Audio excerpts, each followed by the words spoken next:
Electrician के लिए plier के बाद अगर कोई चीज इंपॉर्टेंट है ना, वो है वायर स्ट्रिपर। मेरे पास ये है निवेक्स का जो लगभग 18,000 रुपए का है, और ये है इंगो का लगभग 1,000 रुपए का। ये दोनों ही मल्टी फंक्शनिंग है। हम चेक करते हैं कि आपके लिए ज्यादा वैल्यू फॉर मनी कौन सा है या आपको कौन सा खरीदना चाहिए। वैसे तो ज्यादातर एक इलेक्ट्रीशियन है ना, वो प्लायर से ही अपना सारा काम कर लेता है। लाइक ये एक मेरे पास प्लायर है, तो आप लोग क्या करते हो, इससे कटिंग करते हो, इससे वायर को स्ट्रिपिंग करते हो। इसके दौरान होता क्या है, आपके वायर में कट लग जाता है और आपके वायर की स्ट्रेंथ है वो बहुत ही कम हो जाती है। लाइक मेरे पास ये तापड़िया ब्रांड का प्लायर है।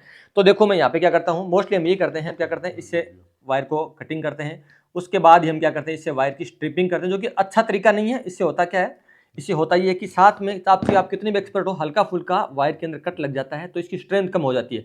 अगर इसमें से दो अगर वायर कम हो गए, इसका मतलब ये है कि इसमें करंट ले जाने की क्षमता और ज़्यादा कम होगी। तो आपको कभी ऐसा नहीं करना चाहिए, इसीलिए आपको हमेशा एक अच्छे वायर स्ट्रिपर का यूज करना चाहिए। तो हम बैक टू बैक दोनों को चेक करते हैं कि इसमें ज़्यादा बेटर कौन सा है, ज़्यादा वैल्यू फॉर मनी कौन सा है। वैसे ना इन दोनों का कोई कंपैरिजन नहीं है। ये प्राइस के अंदर इससे 18 गुना ज़्यादा है। इसकी 18,000 रुपये है और इसकी मात्र 1,000 रुपये प्राइस है। और मैं दोनों का अगर वेट की बात करूँ तो इसका वेट है 500 से 700 ग्राम के आसपास होगा। मैं आपको क्लियर नहीं बता सकता, इसमें काफ़ी ज़्यादा हेवी वेट है। इसका वेट तकरीबन 200 से 250 ग्राम के आसपास है। ये पूरा का पूरा लगभग 95% है पीवीसी प्लास्टिक मटेरियल या फाइबर का है।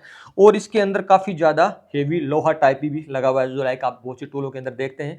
तो अब बात करते हैं सबसे पहले हम इंगो की। देखो इसके भी मुख्य 3 फंक्शन है। अब जैसा कि आपको पता है ये एक वायर स्ट्रिपर, तो मेन काम है इसका वायर को स्ट्रिपिंग करना। सेकंड इसका वर्क है वायर को कटिंग करना, और थर्ड है वायर को क्रिम्पिंग करना, और फोर्थ जो इसका वर्क है वो है एनसीवी यानी नॉन कंडक्ट वोल्टेज। ये वोल्टेज को डिटेक्शन करता है कि अभी यहाँ पे सप्लाई है या फिर नहीं है। ये एक तरीके से हम बोलें तो हम मान सकते हैं इसको कि ये सेफ्टी की पर्पज है। अगर किसी वायर के अंदर सप्लाई होती है तो हम इसको पहले ही चेक कर लेते हैं।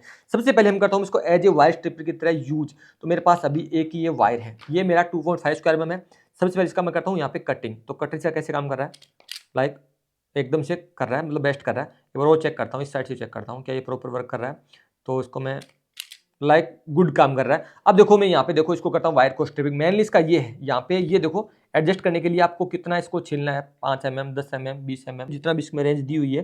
तो तकरीबन ये 20 से 25 mm तक ये आगे बढ़ सकता है। ठीक है, ये इसको अपने इतना सेट कर दिया। लाइक मेरे को कितना वायर को छीलना है। फर्स्ट में इसका काम क्या है, ये आगे इसको धक्का लगाता है वायर को, और देखो एक बार इसको यूज करना बिल्कुल सिंपल है। ये इसको ये छील दिया, थोड़ा सा लास्ट अटका जिसकी लेंथ ज़्यादा थी। और हम क्या करते हैं, इसको एडजस्ट यहाँ से कर सकते हैं।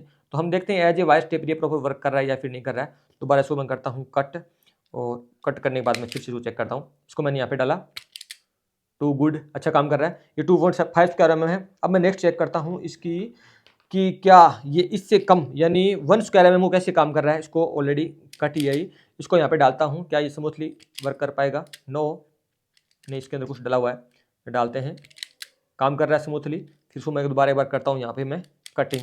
यहाँ पे प्रॉब्लम क्या है, इसको थोड़ा सा एडजस्ट करना पड़ेगा। देखो यहाँ पे एक एडजस्ट नट दिया हुआ है, तो इसको मैं थोड़ा सा एडजस्ट कर लेता हूँ लाइक, क्योंकि ये वायर की थिकनेस पे डिपेंड करता है कि वायर की मोटाई क्या है, कितना स्क्वायर mm का है। ठीक है, दोबारा यहाँ पे डाला, लाइक टू गुड काम कर रहा है।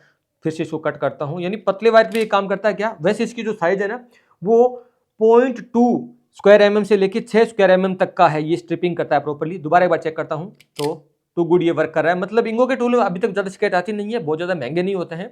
और इंगो एक बाकायदा चाइना का ब्रांड है जो कि बहुत ही बेस्ट वर्क कर रहा है। ऐसी कोई इशू नहीं है अब तक इंगो के ब्रांड में इस प्राइस रेंज के अंदर। चलो इसको मैं एज ए वायर स्ट्रिपर अब इसका पता लगा देता हूँ। ये मेरे पास जो वायर है वो 4 स्क्वायर mm का है। तो अब इसका पता लगेगा कि ये वास्तविक काम कर रहा है क्या। सबसे पहले करता हूँ इसका मैं कटर चेक। तो मैं इसको डालता हूँ यहाँ पे इजीली, एफ इतना लगाना है, कट इजीली हो रहा है। उसके बाद इसको छीलते हैं वायर को, यहाँ पे देखो फिल करना है। फिल करने के बाद आपको आसानी से बस एक बार एफ करना, बहुत ही शानदार काम करे, आसान होता है।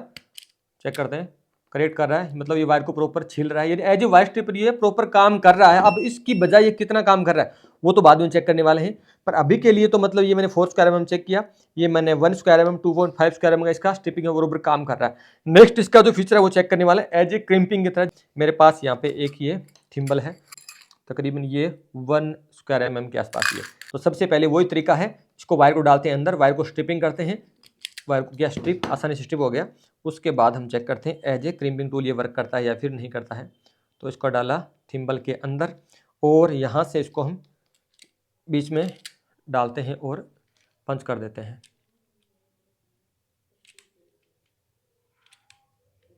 ये बहुत ज़्यादा अच्छे से काम नहीं कर रहा, इसका ये वाला फंक्शन है ना, ये बहुत ज़्यादा बेटर परफॉर्म नहीं कर रहा, मतलब ये प्रॉपर वायर को नहीं अंदर सटा रहा। तो मुझे ये बहुत ज़्यादा अच्छा नहीं लगा। ये 1 स्क्वायर mm का ये प्रॉपर काम नहीं कर रहा, ये इससे ज़्यादा बड़े पे ये काम कर सकता है, ये क्रिम्पिंग कर सकता है, बाकायदा इस पर लिखा हुआ है कि ये क्रिम्पिंग करता है, पर ये क्रिम्पिंग करता नहीं है। यानी मैं देखो यहाँ दोनों के बीच में डालने की कोशिश करता हूँ ना, तो ये यहाँ पे नहीं हो रहा, नहीं हो रहा, बिल्कुल भी नहीं हो रहा। इससे थोड़ा बड़ा चेक करते हैं तो उसमें ये कर जाएगा शायद। इसमें देखो यहाँ पे पता लग रहा है आपको, इसके बीच की आप देख सकते हैं कि इतनी इसमें लाइनिंग वो बची हुई है। तो ये 1 स्क्वायर mm को तो क्रिम्पिंग बिल्कुल भी नहीं कर रहा, उससे ज़्यादा की हम ट्राई कर सकते हैं। यानी लाइक हमने चेक किया, इसका कटर तो बेस्ट परफॉर्म कर रहा है, इसका वायर स्ट्रिपर बहुत ही बेस्ट परफॉर्म कर रहा है, पर इसका क्रिम्पिंग है वो बेस्ट परफॉर्म नहीं कर रहा है।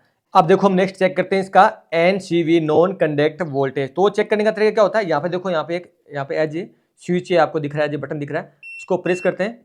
प्रेस करने के बाद आपको किसी भी सप्लाई के पास लाना है, तो लाइक अभी यहाँ पे सप्लाई ये बता रहा है। अब देखो इसको मेन यूज क्या होता है, जैसे मेरे पास अभी 2 वायर है, ठीक है, एक ये न्यूट्रल है, एक ये फेज है, इसको आप ऐसे भी चेक कर सकते हैं। लाइक ये देखो यहाँ पे, ये देखो यहाँ पे ये फेज हो गया, शो कर रहा है मेरा टेस्टर के अंदर। अब मेरे पास अगर टेस्टर नहीं है, अगर मेरे किसी वायर पे काम करना है, ये इसका न्यूट्रल हो गया, देखो यहाँ पे बत्ती है वो शो नहीं कर रहा। अब मैं क्या करूँगा, इसको यहाँ पे प्रेस करूँगा, प्रेस करने के बाद वायर के पास लाऊंगा, ठीक है, तो इसमें कोई भी सप्लाई नहीं है, ये न्यूट्रल का वायर है। और सेम सिचुएशन में इसके ऊपर ले जाऊँ मैं, ये फेज वायर है, उसमें वोल्टेज सप्लाई को वो टेस्ट कर रहा है।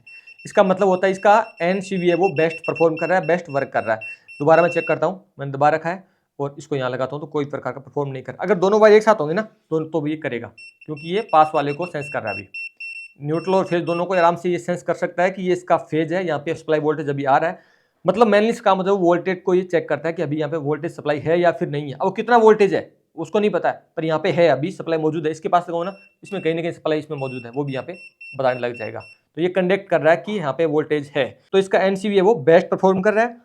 अब देखो मेनली जो इंगो है ना, इसने एज ए वायर स्ट्रिपर बहुत ही बेस्ट परफॉर्म किया है, इसकी जो NCV है वो बहुत बेस्ट परफॉर्म कर रही है, इसका जो कटर है वो बहुत ही बेस्ट परफॉर्म कर रहा है, पर ये एज ए क्रिम्पिंग टूल ये बेस्ट नहीं है। लाइक मैंने आपको बताया था कि हमारा जो मेन पर्पज है वो ये है कि जो ये प्लायर का जो झंझट होता है, जो प्लायर यूज लेते हैं, ये वाला काम नहीं करना है कि प्लायर से इसको कट किया, कट करने के बाद हम इसको क्या करते हैं, यहाँ पे इस प्रकार इसको स्ट्रिपिंग करते हैं, तो ये बेस्ट नहीं। इसमें जो कंडक्टर है वो कटने की संभावना रहती है, इसमें वायर है वो कट जाते हैं, इसलिए हम वायर स्ट्रिपर का यूज करते हैं।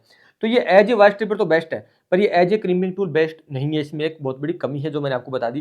तो नेक्स्ट हमारा रहने वाला है, ये रहने वाला हमारा निपेक्स की तरफ से, जो कि एक जर्मनी का ब्रांड है, बहुत ही बेस्ट ब्रांड है, वर्ल्ड वाइड सबसे ज्यादा इसकी रेटिंग है, सर्वाधिक ये महंगे टूल बनाती है कंपनी, बहुत ही ट्रस्टेड टूल बनाती है। तो हम चेक करेंगे क्या इंडिया में ये 18,000 रुपये में खरीदना वर्थ इट है या फिर नहीं है। निपेक्स के भी मेनली 3 फंक्शन है, फर्स्ट है एज ए वायर कटर है, सेकंड है वायर स्ट्रिपर है, इसको हम एडजस्ट कर सकते हैं, और थर्ड हमारा सबसे इंपॉर्टेंट है यहाँ पे, वो है यहाँ पे क्रिम्पिंग टूल की तरह। तो ये 2.5 से लेके 4 स्क्वायर mm तक केबल को यहाँ पे क्रिम्प भी कर सकता है। ये देखो यहाँ पे एज ए क्रिमिंग टूल भी यूज होता है। तो सबसे पहले हम चेक करेंगे इसका एज ए वायर कटर की प्रॉपर काम करता है क्या। कटर में डाला, दबाया, ये देखो इसको अलग कर दिया। यहाँ पे इसका एक कटर है जो कि 10 स्क्वायर mm तक की केबल को काट सकता है। सेकंड में इसमें चेक करता हूँ 4 स्क्वायर mm को, तो मैं इसमें डालता हूँ, इसमें थोड़ा सा एफर्ट लगाता हूँ, इसने इसको उछाल दिया, एकदम से बेस्ट कटिंग कर रहा है। तो इसका कटर तो बहुत ही बेस्ट है। नेक्स्ट में चेक करते हैं इसका जो वायर स्ट्रिपर है वो कैसे परफॉर्म कर रहा है। तो इसको मैं यहाँ पे 10 स्क्वायर mm एडजस्ट कर देता हूँ। यहाँ से भी इसको एडजस्ट कर सकते हो, इसकी जो साइज होती है ना उस हिसाब से इसको कम ज़्यादा कर सकते हैं आप। लाइक ये देखो यहाँ पे ये चीज़ है वो बाहर आ रही है, यानी कहने का मतलब इसको ये साइज को कम या ज़्यादा करने के लिए होता है। जितनी भी ज़्यादा बड़ी केबल होगी तो इसके हम वायर को इधर एडजस्ट करते हैं और वैसे वैसे इसको हम सेट करते जाते हैं। तो मेरे पास सबसे पहले क्या है, यहाँ पे 1 स्क्वायर mm है, क्या इसको प्रॉपर ये स्ट्रिपिंग कर पाएगा क्या। तो वायर स्ट्रिपर की तरह देखते हैं, इसको अंदर डालते हैं, डालने के बाद एफर्ट सिर्फ इतना लगाना है कि कोई दिक्कत नहीं, अच्छे से इसको एक स्ट्रिपिंग कर रहा है। नेक्स्ट चेक कर, दोबारा चेक करता हूँ 1 स्क्वायर mm को ही बेस्ट परफॉर्म कर रहा है। नेक्स्ट मैं चेक करता हूँ यहाँ पे 2.5 स्क्वायर mm को, जो कि मैं इसको यहाँ से पहले कर लेता हूँ, यहाँ पे कट कर लिया। अब इसको डाल फिल करना होता है, देखो यहाँ पे डाल दिया मैंने, यहाँ पे मैंने लगाया, लगाने के बाद बस इसको ऐसे दबाना होता है। एज ए वायर स्ट्रिपर बहुत ही बेस्ट परफॉर्म कर रहा है, जो कि निपेक्स है, एक बहुत ही अच्छा ब्रांड है, इसमें कोई दिक्कत वैसे आती नहीं है, बहुत ही अच्छी ये यहाँ पे वायर स्ट्रिपिंग कर रहा है। थर्ड हम इसको चेक करते हैं, इसका सबसे इंपॉर्टेंट है एज ए क्रिम्पिंग टूल की तरह। तो वो चेक करने का एकदम सिंपल फंडा है। यहाँ पे मैं ले लेता हूँ 2.5 स्क्वायर mm का थिम्बल और डाल के चेक करते हैं कि ये प्रॉपर वर्क कर रहा है क्या। तो यहाँ पे ये मिल गया मेरे को, ठीक है। तो इसको करते हैं अंदर इसके फिल, इसको थोड़ा और छील लेता हूँ मैं, जो कि वायर का साइज बहुत ही कम हो गया, ठीक है। छील लिया, छीलने के बाद इसको डालता हूँ मैं थिम्बल के अंदर। अब चेक करते हैं क्या ये as a crimping tool best काम कर रहा है क्या। तो ये बहुत ईजी होता है, देखो यहाँ पे इसको इसके अंदर फिल करते हैं, तो फिल करने के बाद ये होता है कि ब्रांड, इसने चारों तरफ से इतनी इसकी बेस्ट क्रिम्पिंग की है ना, नेक्स्ट लेवल की इसकी की है। मतलब इसका जो क्रिम्पिंग है वो परफॉर्म प्रॉपर नहीं कर रहा है, यहाँ पे कुछ भी अच्छे से काम नहीं कर रहा। और ये वाला है ना, इसने क्या ही जबरदस्त क्रिम्पिंग की है। यहाँ पे थोड़ा कैमरा टिका के दिखाइए, बहुत ही बेस्ट, मतलब चारों तरफ से इतनी बेस्ट इसने यहाँ पे थिम्बल को लगा दिया है, तो इसका बेस्ट परफॉर्म कर रहा है। लाइक इसका कटर सही है। उसके बाद अगर बात करें इसकी वायर स्ट्रिपर है वो 20 mm तक है, इसको छील देता है। और इसमें जो 10 mm की तक का कटर है वो 4 mm तक का इसका क्रिम्पिंग टूल भी है। अब मेरा फाइनल ओपिनियन क्या है, वैसे इन दोनों का कोई कंपैरिजन नहीं है। ये 18,000 रुपए का और ये 1,000 रुपए का है। मैं इसकी मेनली बात करूँ ना, इसके मुख्य जो 3 फंक्शन है ना, पहला जो वायर स्ट्रिपर है ना, बहुत ही बेस्ट परफॉर्म कर रहा है। जो भी निपेक्स है ना, जर्मनी का ब्रांड है, बहुत ही नेक्स्ट लेवल का है। ऐसा मान के चलिए एज ये आईफोन है, और बाकी ये वाला है जो एंड्रॉइड फोन है। इसकी फैसिलिटी बस ऐसी है, ये लाइट वेट है, इसका ये जो यहाँ पे ग्रिप है वो बहुत ही शानदार है। और ये मतलब एज ये थोड़ा रिच टाइप का टूल है। अगर आपकी अच्छी खासी अर्निंग है तो आप इसको खरीद सकते हैं, मतलब बुरा नहीं है। पर ये थोड़ा सा मैं कहूँगा ओवर प्राइस है, प्राइस बहुत ज़्यादा है। इस प्राइस में तो कोई नहीं खरीदेगा इंडिया के अंदर, मैं आपको बिल्कुल क्लियर कर देता हूँ। और बाकी टूल है ना, इसका मतलब फीलिंग है ना, टू गुड है, टचिंग बहुत ही शानदार है। तो ये निपेक्स है, as a wire stripper, as a wire cutter और as a crimping tool best perform कर रहा है। ये 4 mm यानी 4 mm तक के वायर को अच्छे से क्रिम्पिंग भी कर रहा है, 10 mm तक ये कटिंग भी कर रहा है। और यहाँ पे कोई भी वायर को ये अच्छे से बहुत ही बेस्ट है, मतलब इसकी स्ट्रिपिंग भी कर रहा है, तो मतलब बेस्ट है, बुरा नहीं कहेंगे। और अगर हम इसकी बात करें तो आपको बताइए, ये मिडिल ईस्ट वालों का, जो भी एशिया वाले जितने बंदे हैं, इसके लिए इंगो है वो टूल में जान है उनकी। देखो ये मात्र 1000 रुपये में आता है। इसका जो एनसीवी है वो बहुत ही बेस्ट परफॉर्म कर रहा है, किसी भी जो वायर है उसको अच्छे से डिटेक्शन कर रहा है। उसके बाद इसका कटर है ना, बेस्ट वर्क कर रहा है। इसका जो एज वायर स्ट्रिप है, जो इसका मेन काम है ना, वो भी बेस्ट काम कर रहा है। मतलब किसी भी वायर को बहुत ही अच्छा से ये छील रहा है, इसके मतलब ऊपर के जो इंसुलेशन को हटा रहा है। पर इसका जो एज ए क्रिम्पिंग टूल है वो बिल्कुल भी वर्थ इट मेरे को नहीं लगा।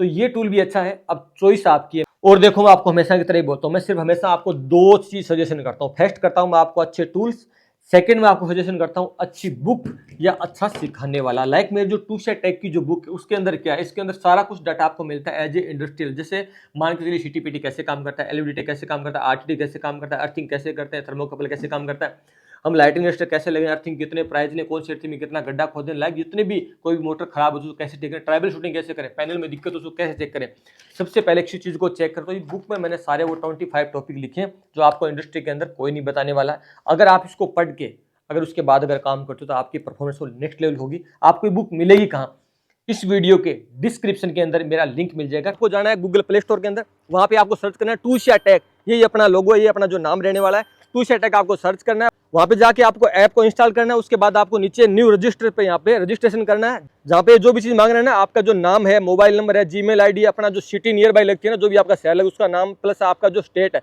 वो आपको ऐड करके आपको आगे बढ़ जाना है। और जैसे आप अंदर जाते हो ऐप के, तो यहाँ पे आपको ई बुक का सेक्शन मिलेगा, और यहाँ पे जाके जैसे क्लिक करो तो यहाँ पे ये आपको बुक मिलने वाली है। यहाँ पे जाके इसको आपको खरीदना है। सजेशन करो आप टूशिया टेक बुक खरीदो, या अदर आप कोई भी बुक खरीदो। और सेकंड, आप अच्छे टूल खरीदो, चाहे आप किसी भी कंपनी के खरीदो।